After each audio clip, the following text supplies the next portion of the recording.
বিসমিল্লাহির রহমানির রহিম। আসসালামু আলাইকুম এভরিওয়ান। জুয়েল হোমিওলের পক্ষ থেকে আপনাদেরকে আবারও ওয়েলকাম। আজ একটি নতুন ভিডিও নিয়ে আলোচনা করব। ভিডিওটি হলো চুলকানি হলে কী করণীয়। দেখেন এভরিওয়ান, এটি একটি গুরুত্বপূর্ণ একটি বিষয়। আমাদের মানবদেহে বিভিন্ন কারণে আমাদের মাঝে এই চুলকানি রোগটি হতে পারে। যেমন দেখা যাচ্ছে যে আমাদের রক্তে যদি কোনো ত্রুটি থাকে কিংবা আমাদের পরিপাকতন্ত্রে যদি গোলযোগের কোনো ত্রুটি থাকে, এর ফলে অনেক সময় দেখা যাচ্ছে যে আমাদের মাঝে এই চুলকানি রোগটি হতে পারে।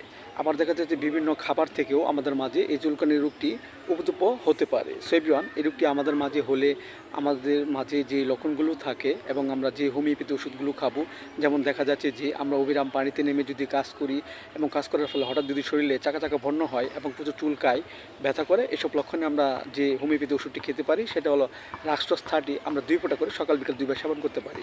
আবার দেখা যাচ্ছে যে আমাদের শরীরে যদি গোলাপি রঙের কিছু বর্ণ ধারণ করে, প্রচুর চুলকায়, ব্যথা করে, এসব লক্ষণে আমরা যে ওষুধটি খেতে পারি সেটা হলো এপিসমেলো 30।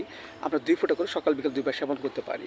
আবার দেখা যাচ্ছে যে আমাদের শরীরে যে কোনো ধরনের যদি চুলকানি হয় এবং প্রচুর চুলকায়, জ্বলে এবং ব্যথা করে, এসব লক্ষণে আমরা যে ওষুধটি সেবন করতে পারি সেটা হলো আর্টিকা ইউরেন্স মাদার। আমরা 10 ফোঁটা করে সকাল বিকাল 2 বার সেবন করতে পারি। পাশাপাশি আমাদের হোমিওপ্যাথিক বায়োকেমিক বড়ি ন্যাটামিওর 6-এর 4টি করে বড়ি চিবিয়ে আমরা হালকা গরম কুসুম পানি সহ সকাল বিকাল 2 বার সেবন করতে পারি। এবং কিছু নিয়ম আমরা মেনে চলবো। যেমন দেখা যাচ্ছে যে অ্যালার্জি জাতীয় খাবার, গরুর গোশত, চিংড়ি মাছ, পুঁটি মাছ ইত্যাদি খাবার আমরা ওষুধ চলাকালীন অবস্থায় আমরা পরিহার করব। এতে করে আমাদের মাঝে যে চুলকানি হওয়ার যে লক্ষণটা সেটা আস্তে আস্তে দূর হয়ে যাবে এবং আমাদের মাঝে সুস্থবোধতা ফিরে আসবে। সো এভরিওয়ান, ভিডিওটি ভালো লাগলে অবশ্যই আপনারা সাবস্ক্রাইব করবেন এবং লাইক দিবেন। Thank you so much.